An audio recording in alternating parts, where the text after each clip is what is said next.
তখন কি মা চিন্তাতে পারো? তুমি ডাকো, খোকা কোথায় ওরে? আমি শুধু হাসি চুপি করে। তখন তুমি থাকবে যে কাজ নিয়ে, সবই আমি দেখবো নয়ন মেলে। স্নানটি করে চাপার তলা দিয়ে আসবে তুমি পিঠেতে চুল ফেলে। এখান দিয়ে পুজোর ঘরে যাবে, দূরের থেকে ফুলের গন্ধ পাবে। তখন তুমি বুঝতে পারবে না সে তোমার খোকার গায়ে গন্ধ আসে।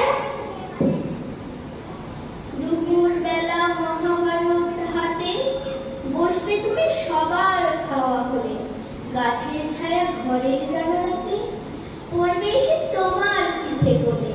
আমি আমার ছোট্ট ছায়া খালি দোলাবো তো বইয়ের পরে আমি